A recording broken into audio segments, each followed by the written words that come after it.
হযরত আমিনা রাদিয়াল্লাহু তাআলা বর্ণনা করেন, যখন আমার সন্তান আমার গর্ভে ছিল আমি অনেক অদ্ভুত জিনিস দেখতাম।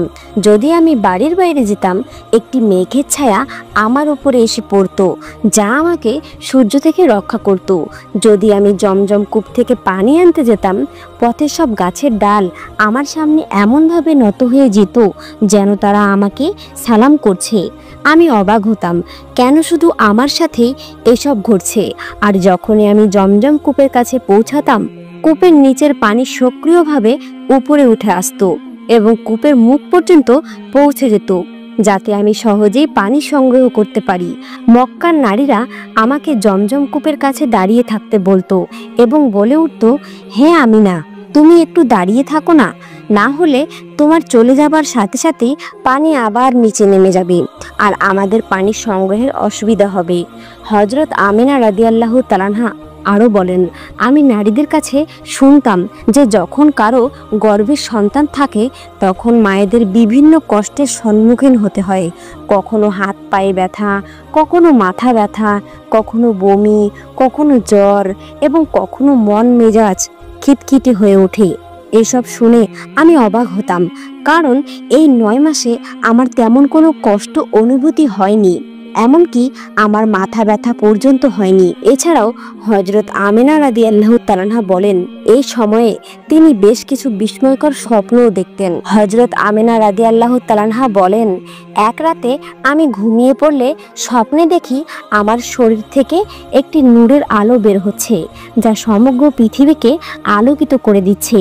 এই দৃশ্য দেখে আমার পুরোপুরি বিশ্বাস জন্মায় যে আমার গর্ভে শিশু সাধারণ কেউ নয়। হযরত মুহাম্মদ সাল্লাল্লাহু আলাইহি ওয়াসাল্লামের দাদা হযরত আব্দুল মুত্তালিব কাবার কাছে গিয়ে দিনরাত আল্লাহর কাছে প্রার্থনা করতেন। তিনি কাঁদতেন আর বলতেন, হে আল্লাহ, আমার ছেলে আব্দুল্লাহ আর এই দুনিয়ায় নেই, কিন্তু তার ঘরে একটি সন্তানের জন্ম হতে চলেছে। হে আল্লাহ, তুমি এই শিশুটির হেফাজত করো এবং আমার আব্দুল্লাহর বংশ অবশিষ্ট রাখো। রাসূলুল্লাহ সাল্লাল্লাহু আলাইহি ওয়াসাল্লামের সকল চাচা অধীর আগ্রহে অপেক্ষা করছিলেন যে তাদের ভাই আব্দুল্লাহর ঘরে সন্তান কখন জন্মাবে। ইহুদির ধর্মগ্রন্থে লেখা ছিল যে যখন শেষ নবী আগমন হবে তখন তার জন্মের দিন আগে আকাশে একটি লাল রঙের তারা উদিত হয়ে জ্বলবে। যখন হযরত মুহাম্মদ সাল্লাল্লাহু আলাইহি ওয়াসাল্লামের জন্মের আরও 10 দিন বাকি ছিল, তখন সেই তারাটি উদিত হলো। এটা দেখে ইহুদির মধ্যে উদ্যোগ ছড়িয়ে পড়ল এবং তাদের আলেমরা সবাইকে একত্রিত করে বলল, আকাশের লাল তারা উদিত হয়েছে, যার অর্থ হচ্ছে শেষ নবীর আগমন। আসন্ন মদিনায় গিয়ে খোঁজ নাও, সেখানে কোনো ঘরে সন্তান জন্মের জন্য আর মাত্র 10 দিন বাকি আছে কিনা। ইহুদের মদিনায় গিয়ে অনুসন্ধান করলো এবং দেখলো অনেক নারীর গর্ভে সন্তান আছে, কিন্তু কারো প্রসবের সময় এখনো আসেনি। কেউ 2 মাস পর সন্তান জন্ম দেবেন, আবার কারো 3 মাস বাকি আছে। তারা ফিরে এসে তাদের আলেমদেরকে জানালো যে মদিনায় এমন কোনো বাচ্চা জন্ম নিচ্ছে না। তখন আলেমরা বলল, এবার মক্কায় গিয়ে দেখো। সব ইহুদি মক্কায় গিয়ে অনুসন্ধান করলো এবং জানতে পারলো যে সেখানে 5টি পরিবারের সন্তান জন্ম নিতে চলেছে। তখন তারা বলল, না, এমন একজন শিশুর জন্ম হতে চলেছে যার বাবা এই পৃথিবীতে নেই। লোকেরা জানলো যে আব্দুল মুত্তালিবের নাতি জন্ম হতে চলেছে এবং তার বাবা আব্দুল্লাহ কিছু মাস আগে ইন্তেকাল করেছেন। এটি শুনে ইহুদিরা হতাশায় কাঁদতে কাঁদতে তাদের আলেমদের কাছে ফিরে গিয়ে জানালো, হায় আফসোস, নবুয়ত এখন ইহুদির থেকে মক্কার কাছে চলে গেছে। এইভাবে সময় পেরিয়ে যেতে থাকলে আরও অবশেষে সেই মহেন্দ্রক্ষণ উপস্থিত হলো, যার জন্য সবাই অধীর আগ্রহের অপেক্ষা করছিল। সেই মুহূর্তের প্রতীক্ষায় ছিল আকাশ, পৃথিবী, পাখি এবং সকল সৃষ্টি জীব। আজ সেই শিশুর জন্ম হলো যার জন্য এই পৃথিবীর সৃষ্টি করা হয়েছে। যদি তিনি না থাকতেন তাহলে হয়তো কিছুই থাকতো না। আজ সেই শিশুর জন্ম হলো যার জন্য চাঁদকে 2 ভাগ করে দেওয়া হয়েছিল। সেই শিশুর জন্ম হলো যার জন্য সূর্যকে থামিয়ে দেওয়া হয়েছিল। আর আল্লাহ আদেশ করেছিলেন, এখনো সূর্য অস্ত যাবে না, কারণ আমার হাবিব মুহাম্মদ সাল্লাল্লাহু আলাইহি ওয়াসাল্লাম এখনো আসরের নামাজ আদায় করেননি। আজ সেই শিশুর জন্ম হলো, যার সাথে জীবনের 26,000 বার হজরত জিবরাইল আলাইহিস সালাম দেখা করেছেন। রাত হয়ে এসেছিল, তখন হজরত আমিনা রাদিয়াল্লাহু তাআলার পেটে হালকা ব্যথা অনুভূত হয় এবং তিনি বুঝতে পারলেন যে হয়তো আজই আমার শিশুর জন্ম হতে চলেছে। তিনি হজরত আব্দুল মুত্তালিবকে এই কথা জানালেন। হজরত আব্দুল মুত্তালিব তার মহল্লার এক মহিলা হজরত শিবাকে ডেকে বললেন, আজ রাতে তুমি আমিনার কাছে থাকো, কারণ আমার ছেলে আব্দুল্লাহর ঘরে আজ এক শিশুর জন্ম হবে।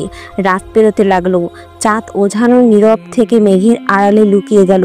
হজরত আমিনা বলেন, যে রাতে আমার সন্তানের জন্ম হলো সেই রাতে আমাদের বাড়িতে এমন দরিদ্র ছিল যে আমাদের কাছে প্রদীপ জ্বালানোর তেলও ছিল না। এই দরিদ্রতার মধ্যে আমাদের প্রিয় নবী সাল্লাল্লাহু আলাইহি ওয়াসাল্লাম এই পৃথিবীতে আগমন করলেন। সেই রাতে হজরত আব্দুল মুত্তালিব ও তার ছেলেরা বাড়ির বাইরে বসেছিলেন, যেন তাদের ভাই আব্দুল্লাহর স্ত্রীর সঙ্গে কোনো কিছু ঘটে গেলে তারা তৎক্ষণিক চিকিৎসার ব্যবস্থা করতে পারেন। পুরো রাত কেউই ঘুমাননি। রাত কেটে যাচ্ছিল, চারপাশ ছিল আধারময়। ভোরের সময়ে হজরত আমিনার পেটে আবার হালকা ব্যথা অনুভূত হলো। তিনি বুঝতে পারলেন জন্মের সময় ঘনিয়ে এসেছে। তিনি শিবাকে ডেকে বললেন, আমার ব্যথা হচ্ছে। 1 ঘন্টা অপেক্ষা করার পর ভোরের আলো ফোটার কিছুক্ষণ আগেই আমাদের প্রিয় নবী সাল্লাল্লাহু আলাইহি ওয়াসাল্লাম পৃথিবীতে আগমন করলেন। রাসূলুল্লাহ সাল্লাল্লাহু আলাইহি ওয়াসাল্লামের জন্মের পর 3টি অদ্ভুত ঘটনা ঘটেছিল, যা দেখে হযরত শিবাও বিস্মিত হয়ে গেলেন। প্রথমত, সাধারণ শিশুর নারী তার মায়ের সাথে সংযুক্ত থাকে, কিন্তু আমাদের প্রিয় নবী সাল্লাল্লাহু আলাইহি ওয়াসাল্লামের নারী তার মায়ের সাথে কোনোভাবেই যুক্ত ছিল না। দ্বিতীয় বিষয়টি হলো, সাধারণ শিশু জন্মালে তার সঙ্গে অনেক ময়লা আসে, কিন্তু আমাদের প্রিয় নবী সাল্লাল্লাহু আলাইহি ওয়াসাল্লাম জন্মের সময় তার সঙ্গে এক ফোঁটাও ময়লা আসেনি। তৃতীয়ত বিষয়টি হলো, সাধারণ ছেলে শিশুর জন্মের পর তারা খাতনা করা হয়, কিন্তু আমাদের প্রিয় নবী সাল্লাল্লাহু আলাইহি ওয়াসাল্লামের জন্মের সময় মায়ের পেটে তার খাতনা সম্পূর্ণ হয়ে যায়। পৃথিবীতে তার খাতনা করতেই হয়নি। এই 3টি বিষয় দেখে হজরত শিফা আতঙ্কিত হয়ে পড়লেন এবং হজরত আমিনা রাদিয়াল্লাহু তাআলার কাছে বললেন, আমি আমার জীবনে এমন শিশু দেখিনি। হজরত শিফা তখন নবী করিম সাল্লাল্লাহু আলাইহি ওয়াসাল্লামকে কোলে নিয়ে মাটিতে শোয়ালেন। তখন তিনি হঠাৎ নিজের অবস্থান পরিবর্তন করে সিজদায় চলে গেলেন। এটি দেখে হজরত আমিনা রাদিয়াল্লাহু তাআলা বিস্মিত হয়ে গেলেন। নবী করিম সাল্লাল্লাহু আলাইহি ওয়াসাল্লাম পুরো 15 মিনিট সিজদায় ছিলেন এবং তারপর মাথা তুলে আকাশের দিকে আঙ্গুল তুলে ইঙ্গিত করলেন, যেন সবাইকে জানিয়ে দিলেন যে এই সৃষ্টির অধিপতি কেবল একমাত্র আল্লাহ। হজরত আমিনা রাদিয়াল্লাহু তাআলা বলেন, আমি আমার কোলে নিয়েছিলাম, তখন দেখি যে আকাশের তারা যেন পৃথিবীর কাছে চলে আসছে। এরপর হঠাৎ করে এক টুকরো মেঘ আমার কক্ষে প্রবেশ করলো এবং আমার কোলে থাকা শিশুটিকে সেই মেঘের মধ্যে নিয়ে গেল। মেঘের ভিতর থেকে একটি আওয়াজ আসলো, হে ইব্রাহিম, এই শিশুকে সারা দুনিয়ার প্রদক্ষিণ করাও, সব নবীর গুণাবলী দাও, ইউসুফের সৌন্দর্য দাও, আহুবের ধৈর্য দাও, ইব্রাহিমের বন্ধুত্ব দাও এবং দাউদের মিষ্টি ভাষা দাও। আমিনা রাদিয়াল্লাহু তাআলা বলেন, সেই মেঘ কিছু সময় পর সেই মেঘ অদৃশ্য হয়ে গেল এবং দেখি যে আমার শিশু আমার কোলে শুয়ে রয়েছে। সকাল হয়ে এসেছিল। হজরত শিফা বাইরে গিয়ে নবী করিম সাল্লাল্লাহু আলাইহি ওয়াসাল্লামের দাদা হজরত আব্দুল মুত্তালিবকে সুখবর দিলেন, হে আব্দুল মুত্তালিব, তোমার নাতি জন্মগ্রহণ করেছে। এই কথা শুনে রাত জাগা আব্দুল মুত্তালিবের সমস্ত ক্লান্তি যেন মুহূর্তেই চলে গেল। তিনি আনন্দে কেঁদে ফেললেন এবং বললেন, আমাকে তাড়াতাড়ি আমার নাতিকে এনে দাও। হজরত শিফা নবী করিম সাল্লাল্লাহু আলাইহি ওয়াসাল্লামকে নিয়ে আসলেন, আর তাকানোর সঙ্গে সঙ্গে সবার মুগ্ধতা চরমে পৌঁছালো। এমন অসাধারণ সৌন্দর্য নিয়ে আমিনার ঘরে শিশুর জন্ম হলো। সব চাচারাও আনন্দে উচ্ছ্বাসিত হলেন। এমনকি আবু লাহাবের কৃতদাসী সুয়াইবা তখন আবু লাহাবকে এসে জানালো, হে আবু লাহাব, তোমার ভাতিজার জন্ম হয়েছে। তখন আনন্দে আবু লাহাব বললেন, আমি তোমাকে এই আনন্দে মুক্ত করে দিলাম। হজরত আব্দুল মুত্তালিব ছিলেন বয়স্ক একজন ব্যক্তি, কিন্তু তার এই নাতির জন্ম তাকে অনাবিল আনন্দে ভরিয়ে দিল। তিনি এতটাই আনন্দিত ছিলেন যে নাতিকে কোলে নিয়ে কাবার দিকে ছুটতে লাগলেন। সমস্ত মক্কাবাসীও খুশিতে স্লোগান দিতে দিতে হযরত আব্দুল মুত্তালিবের পেছনে চলতে লাগলেন। কাবায় পৌঁছে আব্দুল মুত্তালিব আল্লাহর কাছে দোয়া করলেন, হে আল্লাহ, আমার নাতিকে সুরক্ষিত রাখো এবং তাকে জীবনের মহান মানুষ করো। সম্ভবত আব্দুল মুত্তালিব জানতেন না যে তার নাতি সেই মহান ব্যক্তিত্ব যার জন্য এই পৃথিবী সৃষ্টি হয়েছে। তার নাতি এত মহান যে মেরাজের সময় আল্লাহ তাকে পৃথিবী থেকে উঠিয়ে নিয়ে গিয়েছিলেন এবং বেহেশতে তার সামনে বসিয়ে তার সঙ্গে কথা বলেছিলেন। তার সেই নাতি, সে মহান ব্যক্তি যার চোখে পানি দেখে আকাশে তোলপাড় হয়ে যেত, হযরত আব্দুল মুত্তালিব কাবা ধরে তার নাতির জন্য দোয়া করলেন এবং এরপর তার নাম রাখলেন মুহাম্মদ, যার অর্থ সে ব্যক্তি অধিক প্রশংসিত হবে। এই নাম শুনে মক্কার লোকেরাও হাসতে লাগলো এবং বলল, হ্যাঁ আব্দুল মুত্তালিব, তুমি কি অদ্ভুত নাম রেখেছ তোমার নাতি, আমরা তো এমন নাম কখনোই শুনিনি। আব্দুল মুত্তালিব উত্তর দিলেন, হে মক্কাবাসী, তোমরা কি জানো না যে একদিন আমার এই শিশুর এমন সম্মান হবে যে লোকেরা তার পিছনে চলবে। একদিন নবী করিম সাল্লাল্লাহু আলাইহি ওয়াসাল্লাম মদিনায় সাহাবীদের সাথে বসেছিলেন। তখন তার চাচা হযরত আব্বাস বললেন, আল্লাহর রাসূল, আমি ছোটবেলাতে বুঝেছিলাম যে আপনি বড় হয়ে মহান ব্যক্তিত্ব হবেন। নবীজি সাল্লাল্লাহু আলাইহি ওয়াসাল্লাম জিজ্ঞেস করলেন, হে চাচা যান, আপনি কিভাবে জানলেন? তখন হযরত আব্বাস বললেন, আল্লাহর রাসূল, যখন আপনি 2 মাসে ছিলেন একদিন আমি আপনাকে একা বিছানায় শুয়ে কাঁদতে দেখেছিলাম। আমি আপনাকে শান্ত করার চেষ্টা করলাম, কিন্তু আপনি আমার দিকে না তাকিয়ে আকাশের দিকে চেয়ে হাসতে লাগলেন। আমি অবাক হলাম এবং আকাশের দিকে তাকাতেই দেখলাম চাঁদ আপনার আঙ্গুলের ইশারায় চলতে শুরু করলো। আপনি আঙ্গুল যেদিকে নাড়াচ্ছিলেন চাঁদও সেদিকে যাচ্ছিল। এই দৃশ্য দেখে আমি বুঝলাম যে আপনি সাধারণ মানুষ নন। নবীজি সাল্লাল্লাহু আলাইহি ওয়াসাল্লাম বললেন, হ্যাঁ চাচা যান, ছোটবেলায় চাঁদ আমাকে গল্প বলতো, আমার সঙ্গে খেলতো এবং আমাকে কাঁদতে দিত না। সুবহানাল্লাহ। এমনই ছিলেন আমাদের প্রিয় নবী, যিনি এতটাই দরিদ্র ছিলেন যে তার মা তার জন্য একটি খেলনা পর্যন্ত কিনতে পারতেন না। আল্লাহ তখন চাঁদকে তার জন্য খেলনা বানিয়ে দিয়েছিলেন এবং বলেছিলেন, হে চাঁদ, আমার প্রিয়জনকে আনন্দ দাও এবং তাকে কাঁদতে দিও না। যেদিন নবীজি সাল্লাল্লাহু আলাইহি ওয়াসাল্লাম জন্মগ্রহণ করেছিলেন সেদিন পৃথিবীতে যত জিন এবং শয়তান ছিল তারা মাটি লুটিয়ে পড়েছিল। বাদশাহের দরবারে 1000 বছরের পুরনো একটি আগুন জ্বলছিল যা সেদিন নিভে গিয়েছিল। আজ নবী করিম সাল্লাল্লাহু আলাইহি ওয়াসাল্লামের জন্মের সময় যে আগুনের পুজো করা হতো সেটি হঠাৎই নিভে গেল। তখন বাদশাহ তার মহলে নিজের আকৃতির মতো 14টি বাতি জ্বালিয়ে রেখেছিলেন, কিন্তু নবীজি সাল্লাল্লাহু আলাইহি ওয়াসাল্লামের জন্মের মুহূর্তে সব বাতি নিভে মাটিতে পড়ে গেল। পরের দিন দুপুরের দিকে একজন ইহুদি ব্যবসায়ী কিছু পণ্য বিক্রি করতে মক্কায় এলো। সে আকাশের দিকে তাকিয়ে নবীজির আগমনের সবগুলো নিদর্শন দেখলো। তখন সে মক্কার লোকেদের জিজ্ঞেস করলো, আজ কি কারো ঘরে কোনো শিশু জন্মগ্রহণ করেছে? লোকেরা জানালো যে হ্যাঁ, এক মহিলার ঘরে এক পুত্র সন্তানের জন্ম হয়েছে। তখন ইহুদি বলল, না, এমন একজন যার বাবা আর জীবিত নেই। তখন তাকে জানানো হলো, হ্যাঁ, আব্দুল মুত্তালিবের নাতি জন্মগ্রহণ করেছেন। এই কথা শুনে ইহুদি বলল, আমাকে তার কাছে নিয়ে চলো, আমি তাকে দেখতে চাই। এরপর ইহুদি হযরত আমিনা রাদিয়াল্লাহু তাআলার ঘরে পৌঁছালো এবং নবীজিকে কোলে নিল। এরপর নবীজির পিঠের দিকে তাকিয়ে সে নবুয়তের মুহর দেখে চিৎকার করে উঠল, কারণ নবীজির পিঠে নবুয়তের সেই চিহ্ন ছিল। তা দেখে ইহুদি কেঁদে উঠল এবং বলল, হায়, আজ থেকে নবুয়ত আমাদের থেকে চলে গেল আর আমাদের ধ্বংসের নিকটে চলে আসলাম। সুবহানাল্লাহ। তৎকালীন মক্কায় এমন অনেক মানুষ ছিল যারা মনে মনে আব্দুল মুত্তালিব এবং বনু হাসিম গোত্রকে হিংসা করত। তারা হঠাৎ করে আবদুল্লাহর এতিম পুত্র মুহাম্মদের জন্মের পর আব্দুল মুত্তালিবের বাড়িতে ইহুদি আলেম ও খ্রিস্টান পদিরা আসছে এবং তারা কোনো না কোনো সুসংবাদ প্রদান করছে বা ভবিষ্যৎবাণী করছে। এই অবস্থা দেখে মক্কার কিছু মানুষের মনে হিংসা আরও বৃদ্ধি পেয়ে গেল। তারা অবাক হয়ে ভাবতে লাগলো, মক্কার মাটিতে শত শত শিশুর জন্ম হয়েছে, কিন্তু কাউকে তো এভাবে কখনোই সম্মানিত করা হয়নি।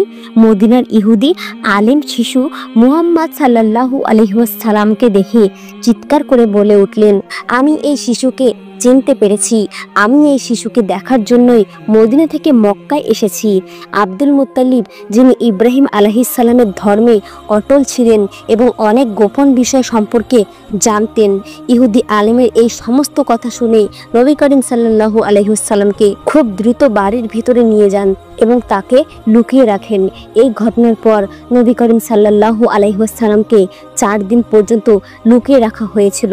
আরবে একজন বৃদ্ধা ও প্রসিদ্ধী ব্যক্তি ছিলেন, তার নাম সাওয়াদ ইবনে কার্ব। তিনি একদিন আব্দুল মুত্তালিবের কাছে আসেন এবং নবী করিম সাল্লাল্লাহু আলাইহি ওয়াসাল্লামকে দেখতে চান। সাওয়াদ ইবনে কার্ব মক্কার খুব সম্মানিত একজন ব্যক্তি ছিলেন।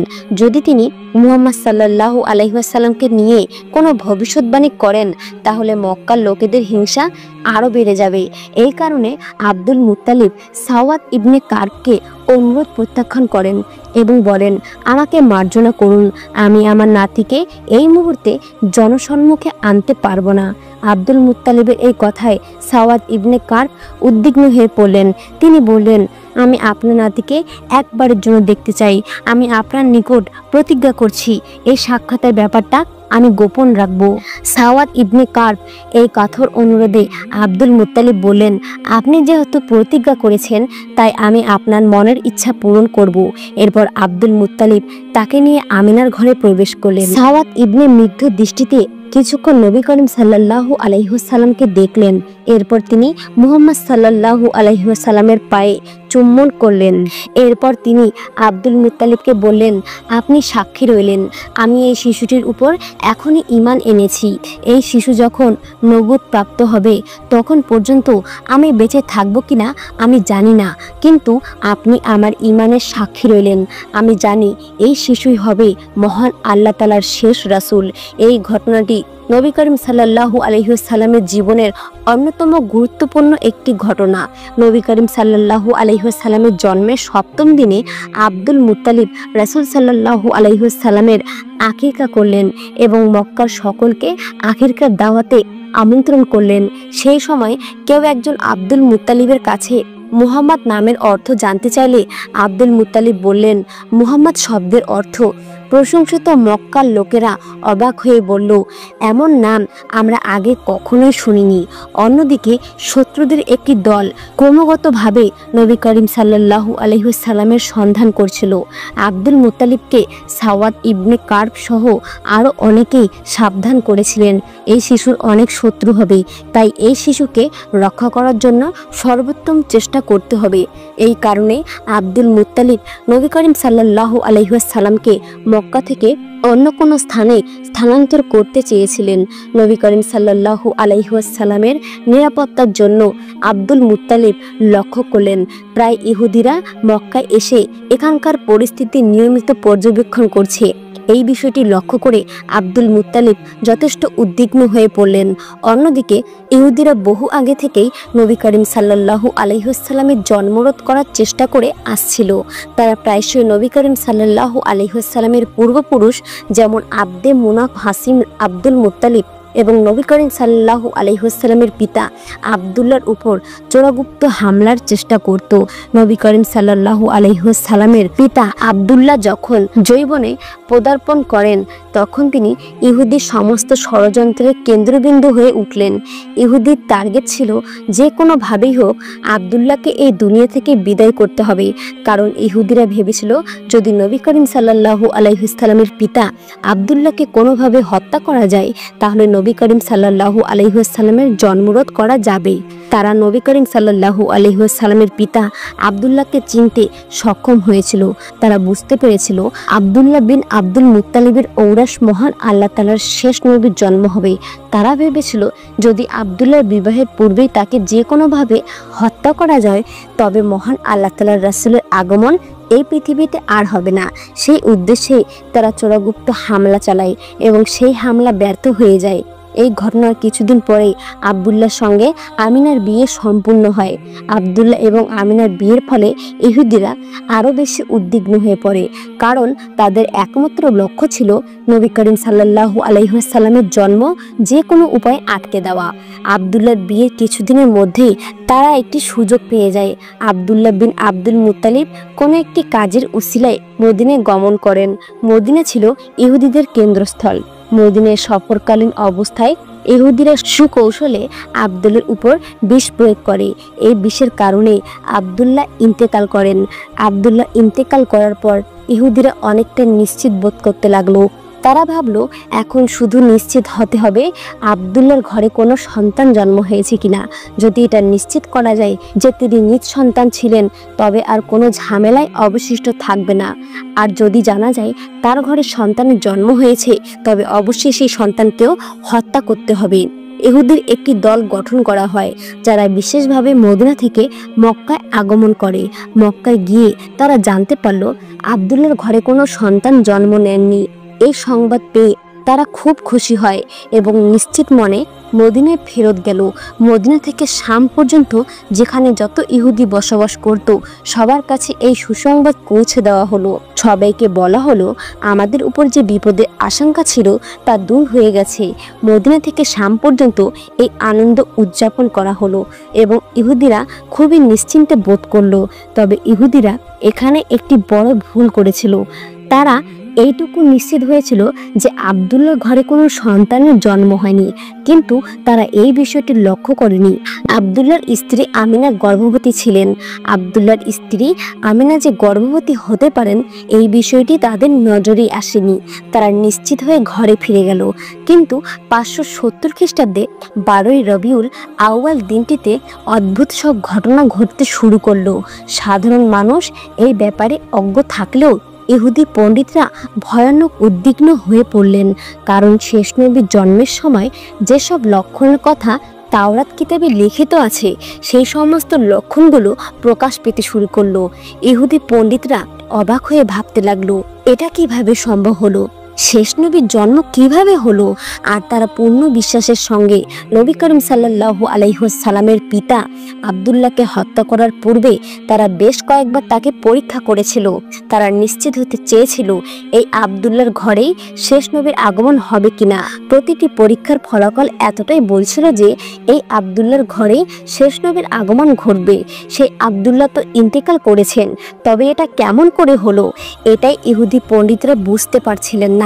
তারা অবাক হয়ে আলোচনা করছিলেন, আব্দুল্লাহর ঘরে তো সেই শিশুর জন্ম হয়নি।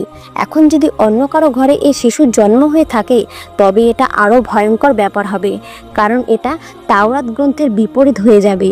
এমনই তারা খুব দ্রুত একটি দল গঠন করলো।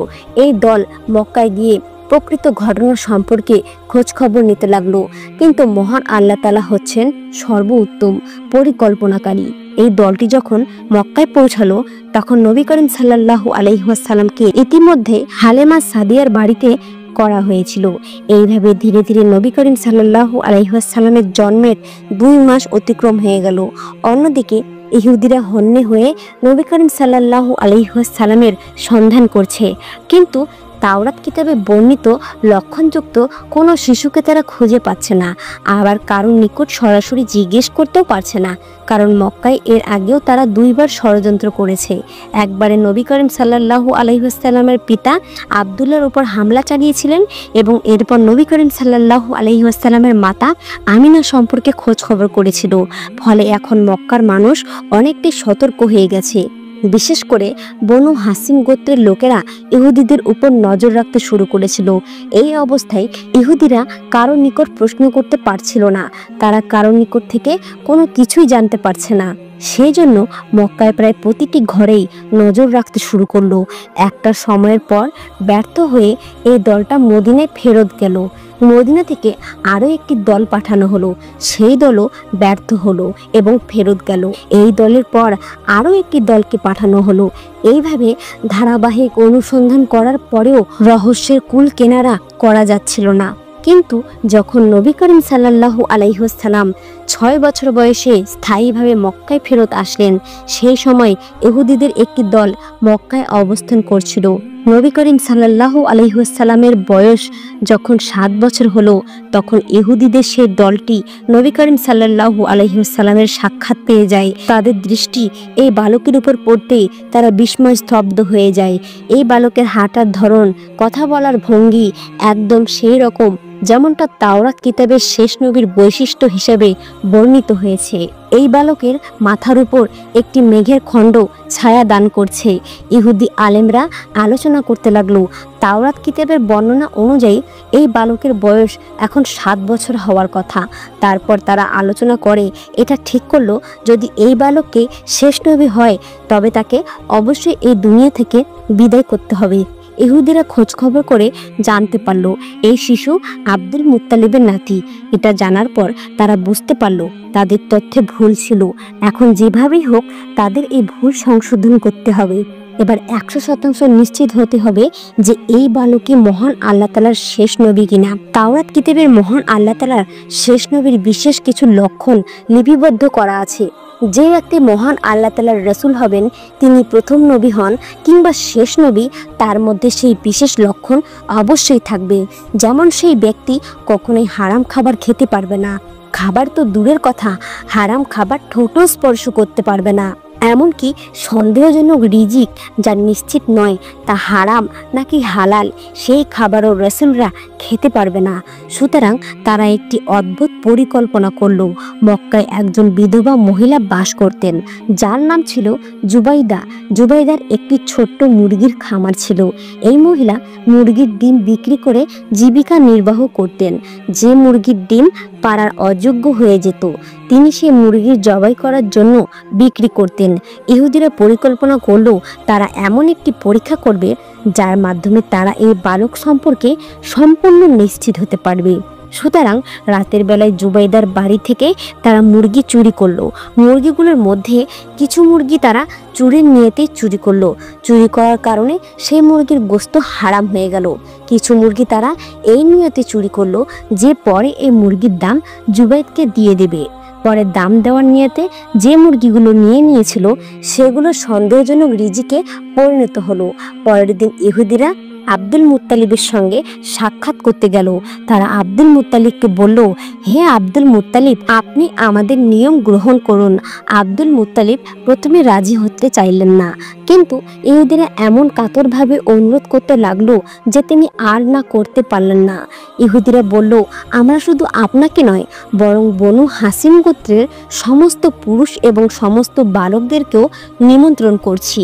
আপনার নিকট আমাদের একান্ত নিবেদন, বনু হাসিম প্রত্যেক পুরুষ এবং বালক যেন এই নিমন্ত্রণ রক্ষা করে। আব্দুল মুত্তালিব বললেন, বনু হাসিম গোত্রের সকলে আপনাদের এই নিমন্ত্রণ রক্ষা করবে।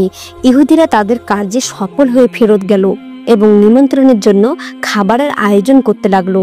যথাসময়ে আব্দুল মুত্তালিব বনু হাসিম গোত্রের সমস্ত পুরুষ এবং বালকদেরকে সঙ্গে নিয়ে নিমন্ত্রণ রক্ষা করতে গেলেন। ইহুদিরা আব্দুল মুত্তালিবকে উদ্দেশ্য করে বললেন, আপনি মক্কার প্রধান এবং আপনি মক্কার সবচেয়ে সম্মানিত ব্যক্তি। এই নিমন্ত্রণের আয়োজনে আপনার সম্মানে করা হয়েছে, দয়া করে খাবার গ্রহণ করুন। আব্দুল মুত্তালিব বললেন, যতক্ষণ না পর্যন্ত আমার নাতি মুহাম্মদ খাবার শুরু না করবে আমরা কেউ খাবার গ্রহণ করব না। ইহুদিরা ঠিক এটাই চাচ্ছিল। ফলে সকলের দৃষ্টি নবী করিম সাল্লাল্লাহু আলাইহি ওয়াসাল্লামের দিকে চলে গেল। তারা নবী করিম সাল্লাল্লাহু আলাইহি ওয়াসাল্লামকে বলল, হে মুহাম্মদ, আপনি খাবার গ্রহণ করুন। নবী করিম সাল্লাল্লাহু আলাইহি ওয়াসাল্লাম বললেন, এই খাবার আমাদের জন্য নয়। এই খাবার গ্রহণ করা তো দূরের কথা, এই খাবার আর আমার ঠোঁট স্পর্শ করবে না। ইহুদিরা বলল, তবে আমাদেরকে অনুমতি দিন, আমরা আপনাকে খাওয়ানোর চেষ্টা করব এবং দেখব কি কারণে এই খাবার আপনার ঠোঁট স্পর্শ করবে না। নবী করিম সাল্লাল্লাহু আলাইহি ওয়াসাল্লাম মুচকি হেসে বললেন, আমি অনুমতি দিলাম। এরপর ইহুদিরা রুটির সঙ্গে গোশতের ঝোল মাখিয়ে রাসূল সাল্লাল্লাহু আলাইহি ওয়াসাল্লামের দিকে বাড়িয়ে দিল। কিন্তু অদ্ভুত ব্যাপার হলো, সেই রুটি নবী করিম সাল্লাল্লাহু আলাইহি ওয়াসাল্লামের ঠোঁটের নিকট পৌঁছানোর সঙ্গে সঙ্গে মনে হলো কেউ জোর করে তাদের হাত থেকে রুটি কেড়ে নিয়েছে। এবং সেই রুটি দস্তরখানে পড়ে গেল। একবার দুবার এমনকি 10 বার চেষ্টা করা হলো, কিন্তু রুটি কোনোভাবেই নবী করিম সাল্লাল্লাহু আলাইহি ওয়াসাল্লামের ঠোঁট স্পর্শ করতে পারল না। রুটিটা যখনই ঠোঁটের নিকটে পৌঁছায় তখনই হাত খুলে যায় এবং রুটি নিচে পড়ে যায়। ইহুদিরা বাহ্যভাবে হতবাক হলেও মনে মনে খুবই খুশি হলো, কারণ তাদের নিকট অর্ধেক আলামত পরিপূর্ণ হয়েছে। এটা হারাম খাবার। এখন তারা সন্দেহজনক খাবার নিয়ে আসার পরিকল্পনা করল। তারা নবী করিম সাল্লাল্লাহু আলাইহি ওয়াসাল্লামকে বলল, যেহেতু কোনো একটা কারণে এই খাবার আপনি গ্রহণ করতে পারছেন না, তাই আমরা খাবার বদলে দিচ্ছি। এরপর নতুন খাবার নিয়ে আসা হলো। এরপর ইহুদিরা নবী করিম সাল্লাল্লাহু আলাইহি ওয়াসাল্লামকে আবার বলল, আপনি শুরু করুন। নবী করিম সাল্লাল্লাহু আলাইহি ওয়াসাল্লাম সেই শান্ত ভঙ্গিতে উত্তর দিলেন। তিনি বললেন, এই খাবারটা আমাদের জন্য নয়। ইহুদিরা বলল, তাহলে আমাদেরকে আবারও অনুমতি দিন, আমরা আপনাকে খাইয়ে দেব। নবী করিম সাল্লাল্লাহু আলাইহি ওয়াসাল্লাম বলেন, অনুমতি দিলাম।